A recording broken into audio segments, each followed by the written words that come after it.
Bienvenidos a Fragmentos de la Noche. Estas son 4 historias de la religión más cuestionadas de la humanidad. Desde el comienzo de los tiempos, el bien y el mal se han enfrentado en una lucha que parece no tener fin y que continúa hasta nuestros días. En la mayoría de las culturas y de las religiones existen seres de bondad y, como contrapartida, seres de maldad.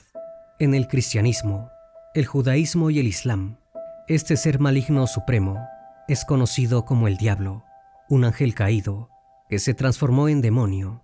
Los relatos de distintos orígenes coinciden mucho. Hay un ser que se rebela contra el creador de todo y es castigado por eso. El ser que se rebela es el malo y el regente universal el bueno. ¿Pero qué significa esto?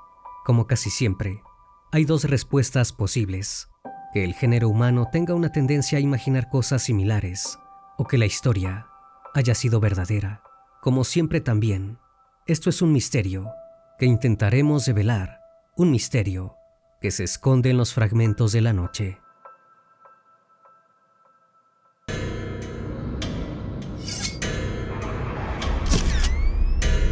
Fragmentos de la noche.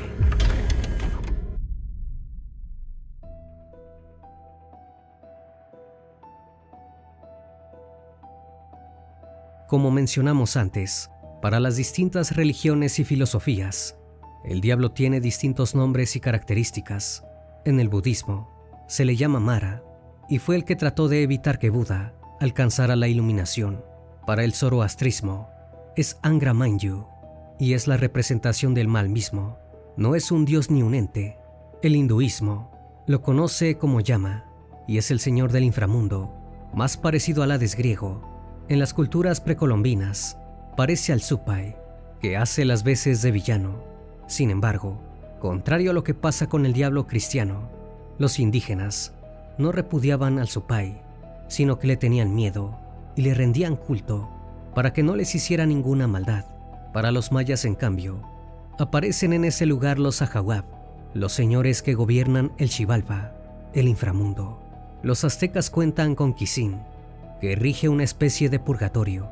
A pesar de las diferencias, todas estas culturas, tan disímiles entre sí, cuentan con una figura parecida al diablo, que como principal tarea y objetivo se opone a la otra figura, la de su antagonista, Dios.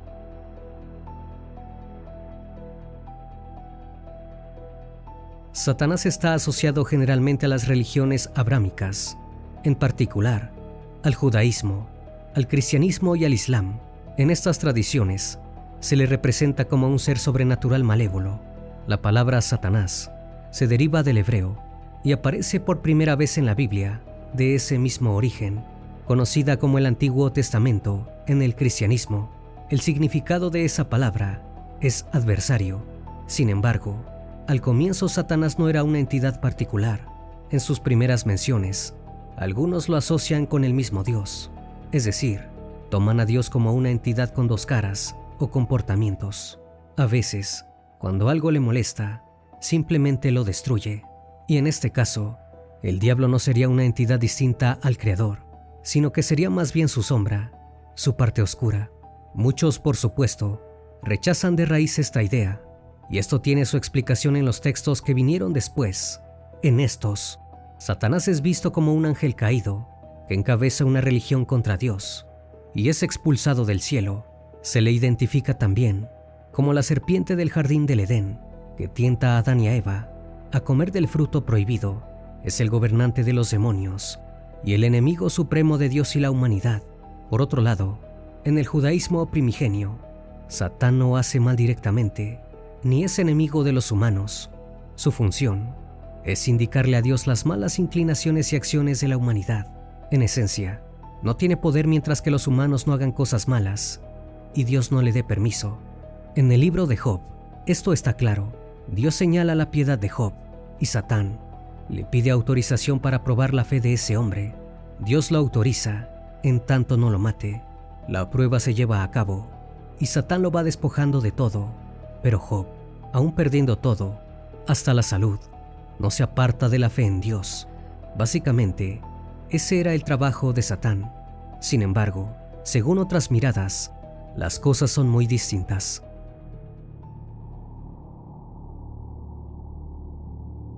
En el Nuevo Testamento, el rol del diablo es fundamental. Es el malvado por excelencia y el enemigo de Dios, de la humanidad y de Jesús. Existe un momento en donde Jesús se retira al desierto y alguien lo tienta. En Mateo 4, 1 al 11, sucede lo siguiente: y acercándose el tentador, le dijo: si eres hijo de Dios, di que estas piedras se conviertan en panes. Mas él respondió: está escrito, no solo de pan vive el hombre, sino de toda palabra que sale de la boca de Dios. Entonces el diablo le lleva consigo a la ciudad santa, le pone sobre el alero del templo y le dice: si eres hijo de Dios, tírate abajo, porque está escrito, a sus ángeles te encomendará, y en sus manos te llevarán, para que no tropiece tu pie en piedra alguna. Jesús le dijo: también está escrito, no tentarás al Señor tu Dios. Todavía le lleva consigo el diablo a un monte muy alto, le muestra todos los reinos del mundo y su gloria, y le dice: todo esto te daré, si postrado me adoras. Entonces Jesús respondió: apártate, Satanás, porque está escrito, al Señor tu Dios adorarás, y solo a Él darás culto. Entonces el diablo le deja, y he aquí que se acercaron unos ángeles y le servían. Ese alguien que tentaba a Jesús es reconocido por él y lo nombra como Satanás. Además de su nombre, este pasaje de la Biblia devela otra cosa más: que el poder de Satanás no es infinito. Lo tienta a Jesús, pero no puede hacer más que eso. Es decir, más allá de las tentaciones y las mentiras, no tiene poder para impedir la edificación del reino de Dios. Aunque Satanás actúe en el mundo por odio contra Dios y su reino, y aunque esto cause graves daños, de naturaleza espiritual e indirectamente, incluso de naturaleza física, en cada hombre, está el poder de rechazar sus tentaciones. Por otro lado, también surge de esto el gran misterio de por qué Dios permite la actividad diabólica. Sin embargo, esto es explicado a través del no conocimiento de los humanos del plan de Dios, que nos excede, y por eso no entendemos sus decisiones.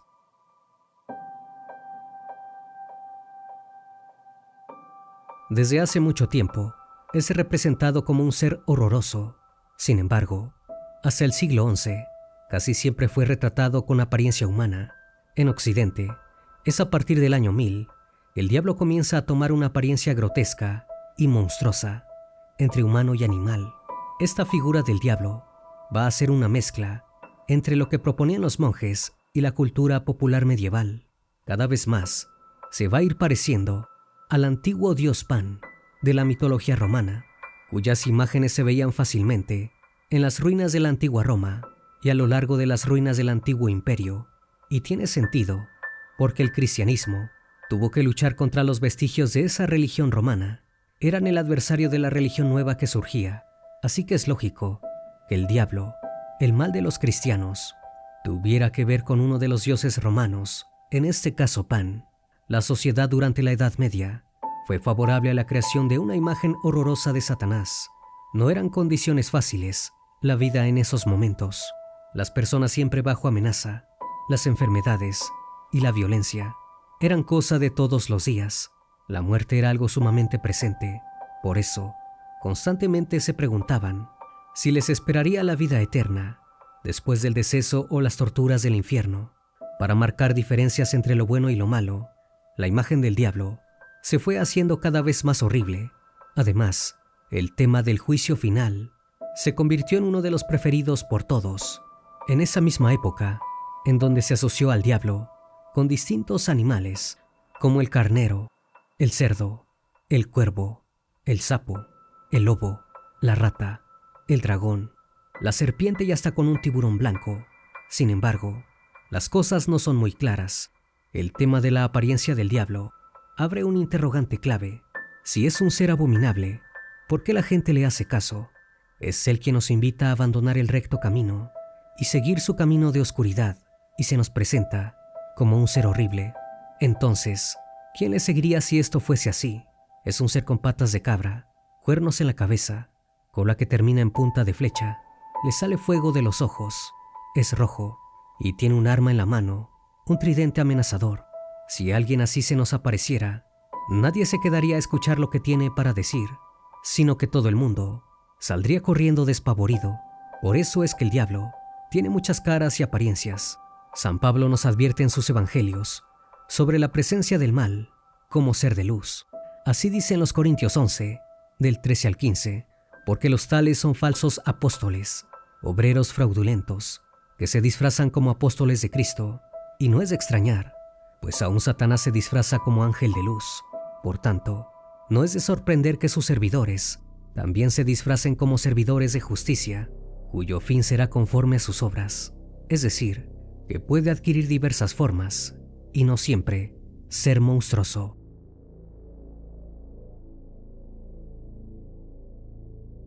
La caída de Satanás del cielo está descrita en Isaías 14, del 12 al 14, y Ezequiel 28, del 12 al 18, a pesar de que estos fragmentos hablan específicamente del rey de Babilonia y del rey de Tiro. Para muchos se refieren también al poder espiritual que estaba detrás de esos reyes, es decir, Satanás. Los fragmentos describen por qué cayó Satanás, pero no coinciden específicamente cuándo pasó. Sin embargo, podemos inferir en qué momento sucedió. Los ángeles fueron creados antes que la tierra, y Satanás cayó antes de que existieran Adán y Eva. Por eso mismo, los tentó en el jardín del Edén. Por lo tanto, la caída de Satanás debió haber ocurrido en algún tiempo después de que los ángeles fueron creados, y antes de que él tentara a Adán y Eva en el Edén. Y aunque no sabemos con exactitud cuándo ocurrió la caída, sí tenemos idea de qué era lo que hacía Satán antes de caer, cuando se llamaba Lucifer, y era uno de los ángeles favoritos de Dios. Y también, según parece, después de haber caído, Dios le permitía, de vez en cuando, acceder al cielo. El libro de Job nos dice que por un tiempo, Satanás, aún después de su expulsión, tenía acceso al cielo y al trono de Dios. Un día vinieron a presentarse delante de Jehová los hijos de Dios, entre los cuales vino también Satanás. Y dijo Jehová a Satanás, ¿de dónde vienes? Respondiendo Satanás a Jehová dijo, de rodear la tierra y de andar por ella. Por lo que ahí se relata, aparentemente en ese tiempo, Satanás aún se movía libremente entre el cielo y la tierra, hablando directamente con Dios y respondiendo por sus actividades. Sin embargo, según parece, Dios después le prohibió el acceso al cielo. Algunos dicen que eso sucedió después de la muerte de Cristo. Otros creen que el acceso de Satanás al cielo terminará al final de la guerra, que todavía tiene lugar entre los ángeles y los demonios. Hay otra opinión que dice que una vez que fue expulsado en la primera guerra de rebelión por el arcángel Miguel, ya el diablo nunca más pudo entrar en el cielo. Aunque hay discrepancias sobre el momento en el que ocurrió la caída, la mayoría de las fuentes están de acuerdo en que sucedió por un motivo concreto: el orgullo. Él deseaba ser Dios, no ser un siervo de Dios. Existen muchos pasajes en que se nota esto.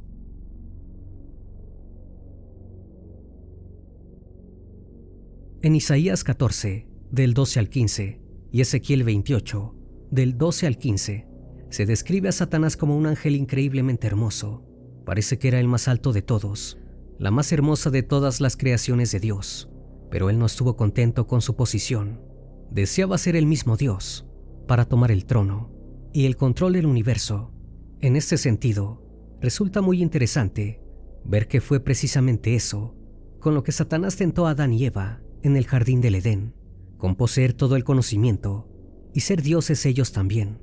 En pos de este orgullo y debido a su rebeldía, Lucifer se rebeló contra Dios. En esa rebelión, se llevó con él a otros ángeles también que lo siguieron. El resultado fue una guerra en el cielo, en la que Lucifer, transformado ya en Satanás, perdió. Por eso fue expulsado del cielo, junto a sus ángeles rebeldes, que se transformaron también en demonios. Y así nació Satanás y sus huestes, que habitan desde ese entonces en el infierno, esperando quizás una oportunidad de volver al cielo o de reinar la tierra.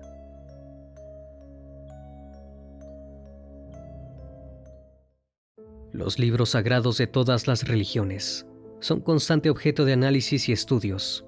Mucha gente intenta descifrar qué es lo que en realidad significan y quieren decir. Sucede sobre el Corán, la Torá y la Biblia. Como con cualquier otro, En este caso, vamos a centrarnos en la Biblia, en las cosas que se encuentran en ella y también en los textos que una vez estuvieron formando parte del canon, pero después fueron quitados, los comúnmente llamados apócrifos. ¿Para qué vamos a investigar? Para encontrar rastros de la mujer más misteriosa que aparece en esta historia, para encontrar pistas que nos lleven a Lilith, como si uniendo datos que parecen inconexos, pudiésemos descubrir la leyenda de la que, según muchos, se terminó convirtiendo en un demonio.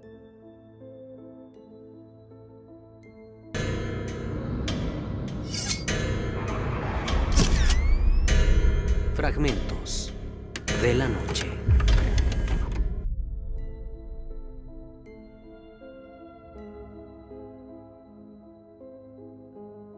En el capítulo 1 del Génesis, dice que Dios creó el mundo y a los humanos a su imagen, y recalca que creó al varón y a la mujer. Según este relato, pareciera que fueron creados al mismo tiempo. Sin embargo, en el capítulo 2, el relato varía un poco. En ese apartado, la creación de la mujer se crea de otra manera. Dice que Dios decide hacerle una compañera a Adán.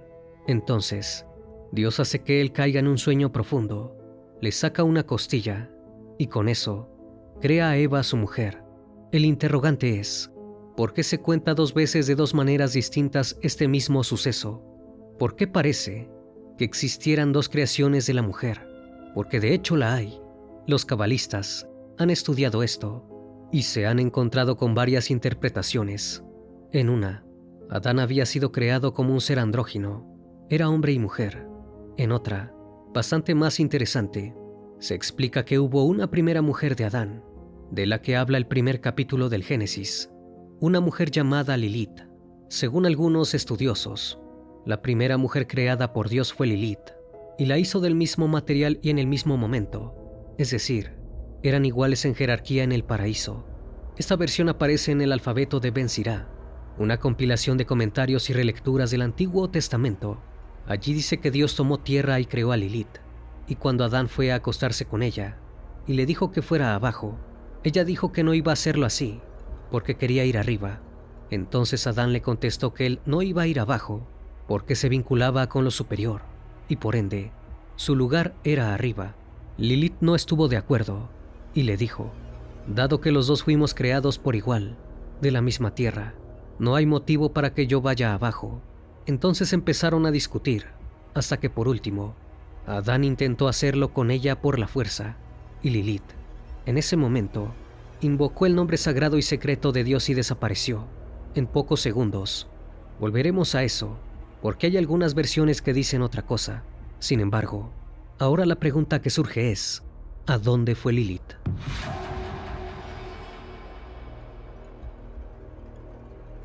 Lilith terminó fuera del paraíso. Prefirió eso antes que someterse a los deseos de Adán. Parece que no quería aceptar la supuesta autoridad del hombre, ni el rol de madre que se le asignaba a ella. Por eso, tras pronunciar el verdadero nombre de Dios, que era secreto, y en la tradición judía era algo prohibido, no fue que desapareció como dijimos anteriormente, sino que según otras versiones, le crecieron alas y salió volando. Lilith vagó por la tierra, volando, y como destino eligió uno en particular. Terminó viviendo cerca del Mar Rojo, donde ya habitaban demonios y seres lascivos, junto a quienes se entregó a la lujuria. Lilith se sintió a gusto con ellos, y de esta manera engendró miles de hijos demonios. Estos fueron llamados Lilim. Por otro lado, y totalmente despechado, Adán fue a hablar con Dios. ¿Para qué? Para quejarse del abandono que Lilith había hecho. Le dijo al Señor que se sentía muy mal por lo que había pasado. Dios entonces decidió arreglar las cosas y sin dudar demasiado, mandó a 3 ángeles a buscarla. Los 3 servidores de Dios partieron sin demora. No les fue difícil encontrarla. Estaba en el Mar Rojo. Los ángeles le comunicaron que Dios requería su presencia en el paraíso, pero Lilith se negó a volver. Para castigar su desobediencia, los ángeles le dijeron que iban a asesinar a un centenar de sus hijos demonios por día. Lilith les contestó que hasta esa tortura era mejor que volver con Adán y someterse a él. Además, también juró por venganza. Dijo que si sus hijos morían, también iban a hacerlo los hijos de Adán. Juró atacar a los niños, e incluso a sus madres durante el nacimiento, y advirtió que los varones hasta los 8 días y las niñas hasta los 20 podrían ser objeto de su ira. También les dijo a los ángeles que iba a atacar a los hombres cuando dormían para robarles su ADN y así gestar más niños demonios. Por eso, en la tradición judía, hay algunos amuletos para cuidar a los niños y niñas en esas etapas, con los nombres de los 3 ángeles que Dios mandó. Adán seguía solo, y ante la negativa de Lilith de volver, Dios tuvo una gran idea: le daría al hombre una nueva mujer. Pero ahora, para evitar problemas, para asegurarse de que no se rebelara y lo desobedeciera, la hizo de los huesos del hombre. Dios puso a Adán en un sueño profundo, le sacó una costilla y creó a Eva. Al principio todo parecía ir bien con ella, aunque al final no fue tan dócil ni sumisa, porque terminó probando el fruto prohibido del árbol de la vida. Hay varias versiones que indican que en realidad fue Lilith la serpiente que la incitó a hacerlo. Más allá de eso, hay otra historia. Esta cuenta que Eva, un día, estaba paseando por los límites del jardín del Edén y se encontró del otro lado con Lilith. En ese momento, se dio cuenta de que esta mujer no era un demonio como Adán le había contado, sino una mujer igual a ella. Las dos tuvieron una conversación y terminaron frecuentándose. Lilith fue tomada por muchos artistas, pensadores y filósofos. En muchos casos, se recupera su figura como un personaje que deja en claro la insubordinación del sistema patriarcal. Un escritor de la talla de Borges la menciona, por ejemplo, en su libro de los seres imaginarios. También aparece en 2 pinturas, Lady Lilith, de Dante Rossetti, pintada por primera vez entre 1866 y 1868 y modificada en 1872, y Lilith, de John Collier, de 1892. Una ópera cuenta su historia en una versión feminista, creada por la argentina Mónica Maffia y el compositor español David del Puerto, para presentarse en el Festival Internacional de Música y Danza Español, Ciudad de Úbeda, de 2019. En esta obra, se habla de que Lilith obtuvo alas para salir del Edén, y esas alas serían la representación del pensamiento científico y la deducción, no de algo mágico, sino que serían la metáfora de la inteligencia. Lo mismo ocurre cuando la relacionan con la serpiente, que es también considerado el más inteligente de los animales. Según esta visión, ella le hizo probar a Eva la manzana, y eso no fue porque sí, sino que de alguna manera hace que el conocimiento también la libere, y de mujer a mujer se estableció ese lazo.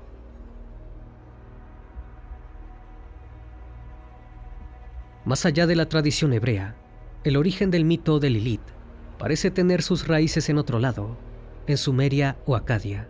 En Mesopotamia, había un grupo de demonios femeninos, derivados de una criatura llamada Lilithú. Estas criaturas tenían muchas características que respondían a la figura de Lilith. Eran mitad humanas y mitad divinas.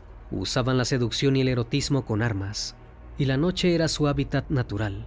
Por otro lado, estas criaturas, además de parecerse a Lilith, también tenían las cualidades de lo que luego se representaría como vampiros. De hecho, muchas historias también representan a Lilith como uno de los primeros vampiros. Esta tradición y estas criaturas habrían pasado más tarde a la cultura judía. A través de los que vivían en Babilonia, los judíos adaptaron así al hebreo el nombre de esta criatura maligna, hasta vincularlo posiblemente a la palabra Laila, que significa noche, y de esa manera nació Lilith.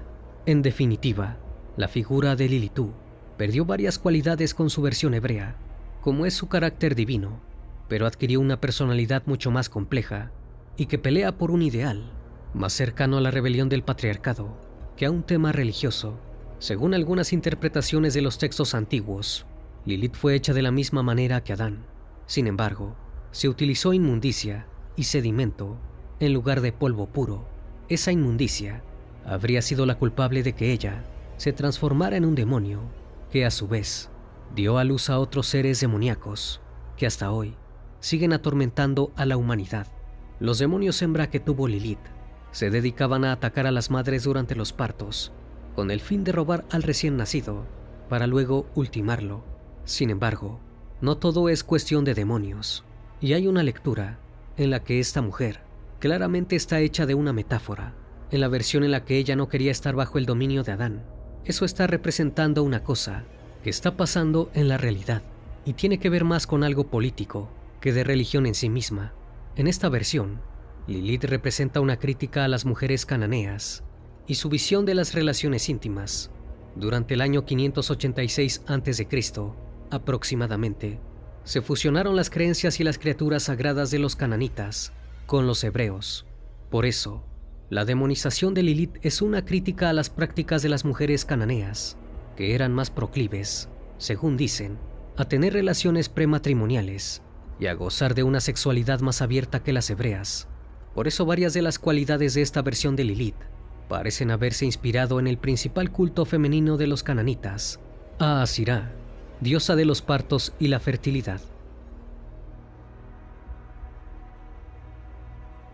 La leyenda de Lilith es posiblemente también el origen del popular mito griego de la reina Lamia, que tras asesinar a sus propios hijos, por culpa de un engaño de Hera, sintió envidia de las otras madres y se dedicó a devorar a sus hijos. Esta mujer terminó transformada en una bestia, con cuerpo de serpiente, cabeza y pechos de mujer.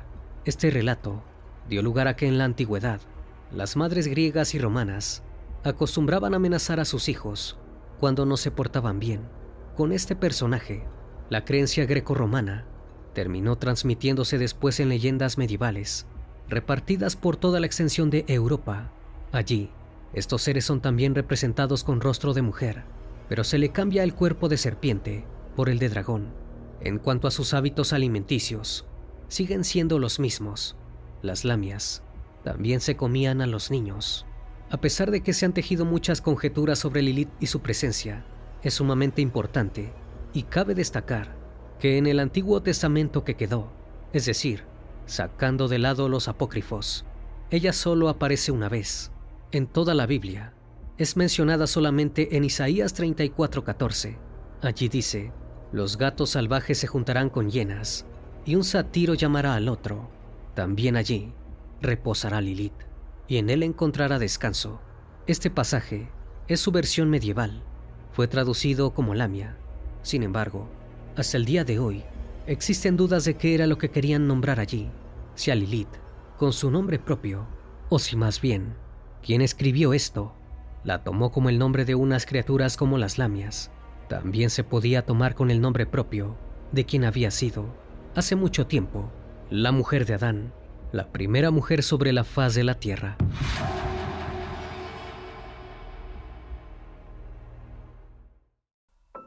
Desde siempre, la humanidad ha creído en lo sobrenatural.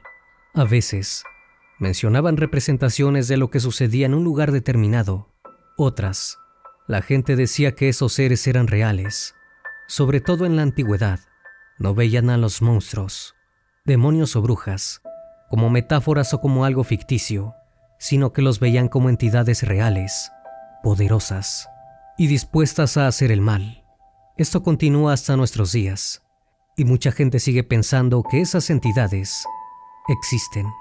Es en ese contexto en que se da la historia de hoy, una historia misteriosa y oscura, como los fragmentos de la noche.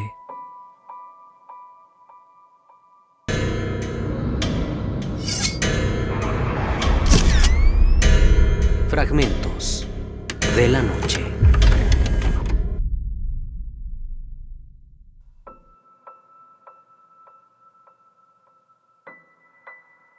Esta historia se remonta hacia muchísimo tiempo atrás, cuando en el antiguo Israel se encontraba en una época difícil.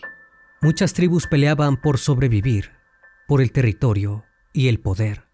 En ese entonces, Israel estaba gobernada por el rey Saúl, que había sido ungido por el profeta Samuel, pero se encontraba en un momento de inestabilidad gigante. Su poder político disminuía cada vez más, y su relación personal con las creencias espirituales estaba muy deteriorada. Saúl fue el primer rey de Israel. Era conocido por su valentía y liderazgo militar, especialmente en las guerras contra los amonitas y filisteos. La autoridad de Saúl había tenido algunos puntos objetables. Por ejemplo, él desobedeció las órdenes de Dios en varias ocasiones, como en la batalla contra los amalecitas, donde no destruyó completamente al enemigo ni sus posesiones, como se le había ordenado. Esto lo llevó a ser rechazado por el profeta Samuel y, según cuentan, por el mismo Dios. Fue entonces que su paranoia y su desobediencia se intensificaron, culminando en su obsesión por aniquilar a David, quien sería su sucesor. Saúl, muchísimo tiempo atrás, había sido un valiente y gran líder, pero ahora se encontraba frágil, sin poder y sin respuestas por parte de Dios. Además, vivía con muchísimo temor por la amenaza de invasión constante del reino de los filisteos. En las tierras de Endor vivía una mujer un tanto venerada y otro tanto temida, conocida por todos como la bruja de Endor. Ella residía en las afueras del pueblo y tenía un gran conocimiento de las artes oscuras. Además de ser adivina, la mujer vivía oculta, ya que en esos tiempos regía una ley dictada por el rey Saúl, la cual había desterrado a todas las personas con conocimiento sobre estas fuerzas misteriosas. Sin embargo, el propio rey Saúl, entre tantas dudas e incertidumbre, a las que se sumaba el deceso del profeta Samuel, les preguntó a sus siervos por alguna adivina. Estos, sin dudar y conociendo la existencia de esta bruja, le recomendaron ir a buscarla. Fue así como Saúl emprendió un viaje personal en busca de esta mujer. Suponía que al encontrarla, también iba a hallar las respuestas que tanto anhelaba. Él no estaba de acuerdo con buscar respuestas en este tipo de gente, ya que él mismo había sido quien los había expulsado y perseguido. Pero con todo lo que vivía en esos tiempos y la invasión filistea que se aproximaba, decidió hacerlo en forma anónima.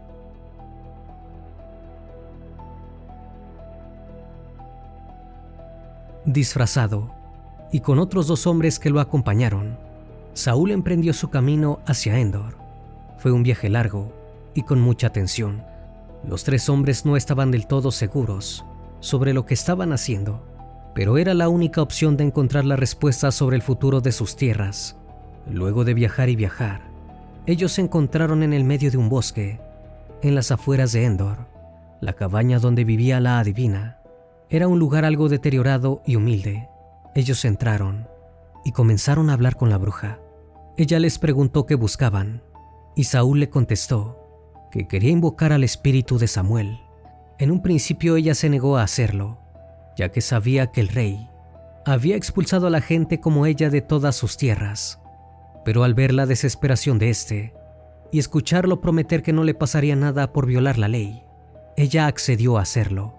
La bruja comenzó con el ritual, y en medio de la habitación apareció una presencia algo fantasmal. La bruja tuvo miedo, porque se dio cuenta que era el rey quien la estaba obligando a hacer esto, un rey que había perseguido a todos los adivinos. Por eso le recriminó a los gritos la tarea que la estaba obligando a realizar. Pero él le dijo: «No temas, pero dime, ¿ves algo?». Y ella le contestó: «Sí, veo dioses que suben de la tierra». De pronto, esa presencia fantasmal fue tomando forma de un anciano con un manto, y en cuanto Saúl logró discernir, vio que se trataba de Samuel. El rey estaba conociendo ahora un nuevo paradigma en su vida. A pesar de haber sido un valiente líder, ahora se encontraba algo tenso, ya que en ese encuentro podría definirse el futuro de su liderazgo. El espíritu de Samuel le preguntó al rey: «¿Por qué me has perturbado para que suba?». Y Saúl le dijo que estaba muy afligido por las invasiones filisteas y no sabía cómo reaccionar ni qué hacer. Además, su tristeza era inmensa, porque sentía que Dios lo ignoraba completamente. Samuel, con su figura imponente, le contestó que Jehová se había apartado de él por no haber cumplido las cosas que le había pedido. Le dijo que Dios ya no lo iba a escuchar, y lo más terrible, que iba a perder la vida al día siguiente en una batalla contra los filisteos.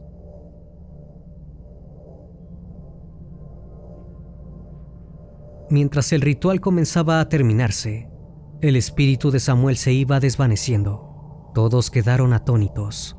Por un lado, Saúl estaba deshecho por todo lo que había escuchado. Por el otro, la bruja, a pesar de haber realizado muchos rituales como estos, nunca había sido artífice de una de tanta magnitud. La bruja, al ver el estado en el que se encontraba Saúl, decidió reconfortarlo dándole algo de comer y también de beber, pero nada pudo sacarlo del estado en el que se encontraba. Al día siguiente, Saúl emprendió el regreso, pero parecía que una sombra se había posado sobre él. La oscuridad lo acompañaba. En un momento, a pesar de que no quería hacerlo porque tenía miedo, se enfrentó con unos filisteos en el monte Gilboa, y estos ganaron la batalla. Saúl recibió en la pelea varios flechazos. La profecía dictada por Samuel estaba a medio cumplirse. Fue entonces que Saúl, muy malherido, sabiendo que iba a ser capturado por sus enemigos, le pidió a un escudero que le quitara la vida. Este se negó, así que él mismo se quitó la vida con su espada, cumpliendo por completo la profecía. La desgracia fue tan terrible que sus 3 hijos también murieron en esa batalla, y además, los cuerpos de todos fueron decapitados y colgados en el muro de Betzán. Los 3 hijos de Saúl eran los cuñados de David, quien maldijo en ese momento los montes de Gilboa. Luego de un tiempo, algunos soldados israelíes se infiltraron en los nuevos territorios que ahora poseían los filisteos y recogieron el cuerpo de Saúl y sus hijos para enterrarlos como era debido según el ritual israelí. Luego de todos estos hechos, un joven llegó al campamento de David, dando otra versión del deceso del rey Saúl. Este joven dijo que había sido él quien había asesinado a Saúl. Contó que lo había visto malherido y que él le había pedido que terminara con su vida para no ser capturado. Por eso lo había hecho, y luego de hacerlo, le había quitado la corona y un brazalete. Después de haber dicho esto, David, sin mediar palabra, terminó con el joven recién llegado, dando por cerrado ese capítulo de la historia.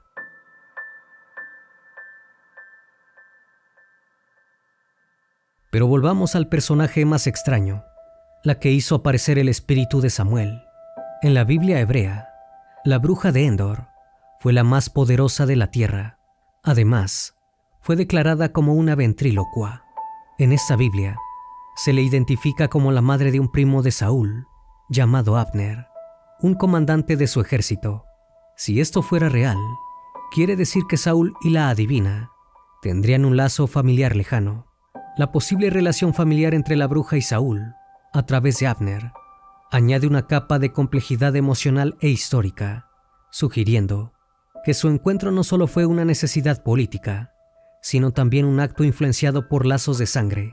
Se cree también que Abner fue quien presentó a David y a Saúl. Abner en la Biblia es descrito como hijo de Ner, que era tío de Saúl. A pesar de haber sido un gran comandante del ejército de Saúl, Abner no es mencionado cuando se relata la batalla en los montes de Gilboa, aunque sí dice que al morir Saúl y 3 de sus hijos, Abner se hizo cargo del único hijo sobreviviente de Saúl, Isbal. Él mismo fue nombrado rey de Mahanaí por Abner. Ese lugar se encontraba al lado este del Jordán, y al mismo tiempo, David, que era el yerno de Saúl, porque estaba casado con su hija menor, fue nombrado rey por Judá en Hebrón. David e Isbal comenzaron una guerra para ver quién era el verdadero rey, y ese enfrentamiento empeoró cuando Isbal fue acusado de haber tenido relaciones con una antigua concubina de Saúl. Solo se permitía ese comportamiento con el nuevo rey. Ante este hecho, Abner decidió irse al bando de David y hablar con él. Cuando hablaron, Abner se declaró como el verdadero rey de Mahanaí y le dijo a David que le prometía la lealtad de las tribus que estaban junto a Isbal. Abner, luego de un tiempo, murió, y David lo enterró en Hebrón y le hizo una ceremonia. Todos estos sucesos tuvieron lugar luego de la profecía, y fue la bruja quien estuvo a cargo de llevar a cabo la aparición de Samuel, que profetizó el futuro. Debido a estos hechos, entre otras actuaciones sobrenaturales, a la bruja de Endor se le asocia con distintos mitos, libros y poemas. En 1612, el rey de Escocia, llamado James VI, asoció a esta bruja con el oráculo Pitia y a la suma sacerdotisa de este lugar. Este rey, realizando un análisis de las diferentes artes oscuras y formas de adivinación, decretó que la bruja de Endor había hecho un acto de ventriloquía y dijo que en realidad nunca había invocado el espíritu de Samuel, sino que había sido ella misma la que había dicho las cosas que después sucedieron.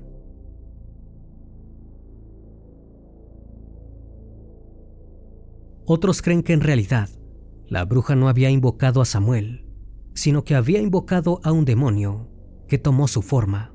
Algunos otros, en cambio, creen que todo fue parte de una ilusión provocada por la bruja. Esta historia sobre la bruja fue tomada en el pasado como una prueba de que en realidad la magia sí existe. Algunos eruditos creen que la aparición del espíritu no fue culpa de la bruja en realidad, sino que la aparición fue obra de Dios. Para los espiritistas, esa bruja en realidad había sido nada más ni nada menos que una médium. Esta historia generó muchísimas sensaciones en los antiguos pueblos y se escribieron muchas cosas sobre ella. Varios escritores y artistas la usaron como una fuente de inspiración para crear. Se le vio también en obras de teatros o programas de televisión. Músicos como Handel también recrearon la escena en sus composiciones. Hay un conocido pasaje de su autoría que recrea la evocación del espíritu de Samuel, mientras varios oboes tocan unas particulares melodías generando una increíble escena. Ese evento ha sido discutido ampliamente en la teología cristiana y judía, sirviendo como un ejemplo de las prohibiciones contra la adivinación y el contacto con los muertos, y destacando las consecuencias de desobedecer los mandatos divinos, consecuencias que luego terminan, como no podrían ser de otra manera, rodeada de los fragmentos de la noche.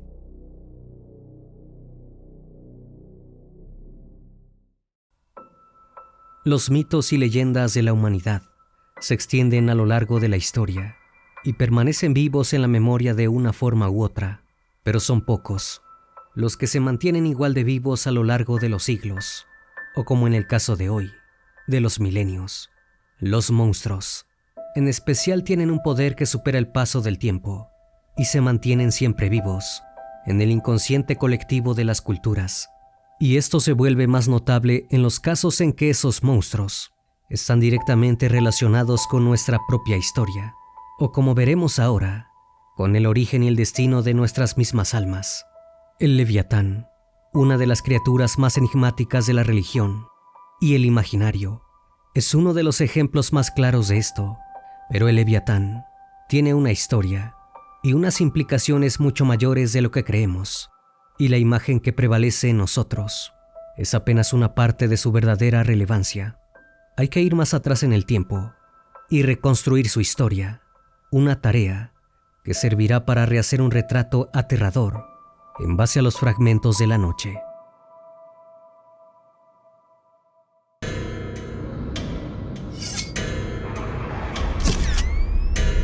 Fragmentos de la noche.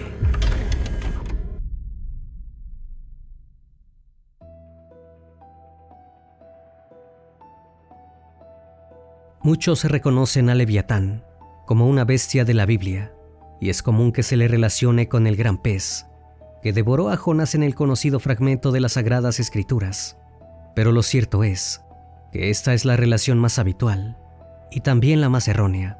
Hay versiones que hablan de una ballena o un cachalote, y las más precisas solo hacen referencia a un pez de gran tamaño, pero el Leviatán nunca ha sido descrito de una sola manera, y contrariamente a lo que se piensa, no aparece solamente en los textos judeocristianos.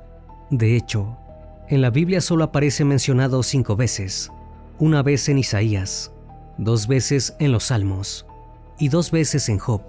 Parece extraño que su nombre y el temor que existe a su alrededor como un portador del caos y la destrucción se base en una participación tan breve dentro de la tradición, pero lo cierto es que no es la única fuente en donde podemos encontrar referencias al respecto. Los orígenes de Leviatán tienen raíces mucho más antiguas de lo que creemos. En la mitología mesopotámica, una de las primeras civilizaciones, como la Sumeria, ya se ven claras referencias a una criatura del abismo marino que sobrepasa en tamaño y peligrosidad a cualquier otro ser de la tierra o del océano.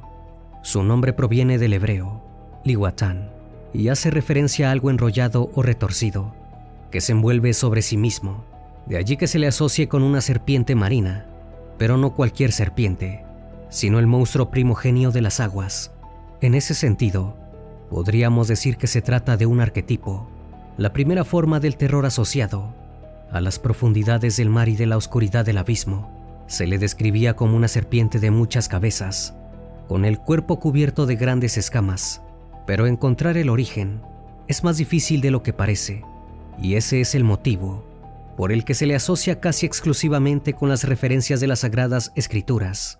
2000 años antes de Cristo, en la región de Ugarit, la cultura semítica del lugar mencionaba a Leviatán con el nombre de Lotán. También existe en la tradición hebraica y está presente en libros e himnos de la Torá, donde suele aparecer bajo el nombre de Rahab. Es difícil separar la descripción monstruosa de Leviatán de la simbología religiosa. Parece justo asumir que en un comienzo se refería a una bestia concreta, un ser del abismo, de proporciones gigantescas, que causaba terror entre los navegantes primitivos. Más tarde, acabaría por convertirse en un símbolo de los enemigos de Israel, con la llegada del cristianismo y su herencia derivada de la antiquísima tradición hebrea. El Leviatán se convirtió en una presencia maléfica, asociada a Satanás o Lucifer, pero fuera de la religión, el nombre de Leviatán terminó por generalizarse y se utilizó para nombrar a cualquier bestia, real o mitológica, que representara un peligro para los marinos. Sin dudas, el Leviatán tal como lo conocemos en la actualidad proviene de las escasas referencias bíblicas, pero parece provenir de una leyenda muy anterior, originada en un pueblo marino de los márgenes del mar Mediterráneo, los cananeos. Los cananeos se establecieron en lo que hoy es el territorio de Israel y Palestina, la Franja de Gaza y Cisjordania. También ocuparon algunos puntos de Siria y Líbano. Esta leyenda habla sobre la confrontación entre Adad o Baal, un dios todavía más antiguo, que representaba al trueno, la lluvia y la fertilidad, y un gran monstruo marino de 7 cabezas. Adad logró derrotar al monstruo, y aunque la leyenda cananea se limita a este episodio, en realidad se refiere a algo mucho más antiguo. Hablamos del relato de la creación del mundo babilónica. Hay una gran cantidad de semejanzas, lo que demuestra que el mito de Leviatán no es un pasaje secundario de los libros canónicos de la cristiandad, sino una auténtica leyenda inmortal que nos acompaña desde la misma noche de los tiempos. En el mito de Babilonia, el dios de la tormenta, Marduk, acaba con la vida de su propia madre, el monstruo del mar y diosa del caos y la creación, Tiamat. Marduk separó el cuerpo de su madre en 2 mitades, y con cada una de ellas, respectivamente, creó la tierra y los cielos. Según muchos estudiosos de la Biblia, Leviatán representa las fuerzas del caos. La apariencia de Leviatán ha sufrido muchos cambios a lo largo de los milenios, e incluso en la actualidad hay diferentes corrientes de estudiosos que se centran en una u otra descripción de los textos antiguos. En el libro de Job se le describe como algo similar a un cocodrilo, pero Enoc lo compara con un dragón. Y no solo eso, sino que esta bestia no estaría sola. Esta tendría una pareja. De hecho, Leviatán sería hembra, y su compañero, Behemoth, no habita en el mar sino en el desierto. Leviatán, según estos estudiosos, habría sido creado el 5º día de la creación, relatada en el Génesis, pero se reveló a Dios y fue sometido por Yahvé y el arcángel Gabriel, y no solo sometieron a Leviatán, sino que exterminaron a Behemoth, al comprender que si las 2 bestias unían sus fuerzas, tendrían el poder suficiente para destruir el mundo que acaba de ser creado. El camino recorrido por el Leviatán, desde su origen como dios babilónico, hasta convertirse en una encarnación del caos y la rebelión contra Dios en las creencias cristianas, es complejo, pero no por eso menos fascinante. Ya desde el tiempo de la cultura sumeria, podían verse representaciones del dios Ninurta luchando y venciendo en una batalla contra una serpiente de 7 cabezas. Era habitual para las religiones de Oriente Medio que existieran relatos de batallas cósmicas entre un monstruo marino y un héroe o dios liberador. Pero fue en 1894 cuando los estudiosos académicos empezaron a señalar el notable parecido entre estas leyendas y las posteriores menciones de las escrituras hebreas en las que se registraba la batalla entre Yahvé y Leviatán. Todo parece haber tomado un giro a partir de 1600, cuando el rey Jacobo I de Inglaterra encomendó a 47 estudiosos una traducción de la Biblia, trabajo que se llevó a cabo entre 1604 y 1611. En esa traducción, los monstruos babilónicos, de aspecto aterrador, fueron llamados grandes ballenas, con lo que ya no fueron descritos como criaturas dañinas o diabólicas, sino como parte de las criaturas marinas creadas por Dios. El proceso parecía conveniente para eliminar las referencias a las culturas paganas antiguas. De hecho, hay numerosos estudios que demuestran que las fechas de las festividades o conmemoraciones históricas del cristianismo en realidad son adaptaciones del calendario pagano, un punto de polémica que hasta el día de hoy provoca roces entre los historicistas y las personas de fe. De esta manera, el Leviatán fue descendiendo en grado de importancia, ya que en un primer lugar fue un dios que intervino en la creación del mundo para los sumerios, un demonio para los semitas y un monstruo marino para los cristianos.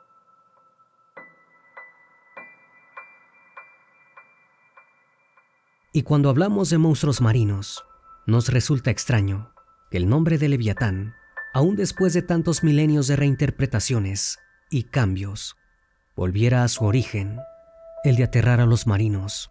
Durante el periodo de comercio marítimo europeo, antes de los barcos motorizados, se consideraba que Leviatán era una especie desconocida de ballena gigantesca, o en otros casos, una inmensa serpiente marina, capaz de nadar en círculos y generar torbellinos que se tragaban navíos o hasta flotas enteras. Luego de que el escritor, poeta y ensayista norteamericano Herman Melville publicara su obra Moby Dick, el Leviatán pasó a ser asociado con una ballena. Así, la cultura popular asimiló a la criatura más aterradora de los abismos marinos con uno de estos animales, y en versiones de la Biblia para niños se le representa como una gran ballena que devora a Jonás. Esta interpretación llegó a la ciencia, ya que en Perú se encontraron restos de un enorme cetáceo carnívoro, con dientes que podían sobrepasar los 35 centímetros de largo, y se le dio el nombre de Leviatán Melvillei. El Leviatán quedó archivado en el Museo de la Memoria y las universidades o la religión, pero eso cambiaría en 1997, cuando un suceso que permanece sin explicación reavivó una idea que hoy en día parece cada vez más vigente, que aquello que está escrito en los libros sagrados y las leyendas no es fruto de la ignorancia o la metáfora, sino que es tan real como aterrador. Los científicos del Laboratorio Ambiental Marino del Pacífico estaban en un procedimiento de rutina, escuchar la actividad volcánica del Pacífico Sur. La Administración Nacional Oceánica y Atmosférica, mejor conocida por sus siglas NOAA, afirma que los investigadores habían registrado un sonido extraño, poderoso y extremadamente fuerte a través de micrófonos subacuáticos que se encuentran ubicados cada 3.220 kilómetros. Fue conocido como bloop, y aunque surgieron diversas teorías que intentaban explicar el origen de ese sonido, nunca antes registrado en las profundidades del océano, es algo que nunca ha sido aclarado. Las especulaciones no tardaron en empezar a rodar. Christopher Fox, quien en el año 2002 dirigía el proyecto de monitoreo acústico de la NOAA en el Laboratorio Ambiental Marino del Pacífico, en Newport, declaró en una entrevista algo que encendió la polémica. Dijo que tenía la corazonada de que el sonido era de origen animal, pero el mayor inconveniente era obvio. No existe registro, ni siquiera especulaciones, sobre un animal capaz de producir un sonido semejante. La distancia a la que se encontraban los micrófonos que captaron la señal no dejaban dudas sobre la intensidad del sonido. Aunque se habló de calamares gigantes o ballenas, aunque las ballenas podían emitir sonidos que viajan a grandes distancias, ninguna especie de estos animales es capaz de lograr la intensidad de bloop. La hipótesis más viable es la de un movimiento sísmico o un desprendimiento de terreno de grandes proporciones, pero las dudas que surgieron en un primer momento lograron reavivar el recuerdo de la bestia milenaria. El Leviatán, para algunos, podría continuar moviéndose en los abismos oceánicos, desafiando lo que conocemos y esperando su siguiente aparición. Una aparición que, según las Sagradas Escrituras, está por ocurrir.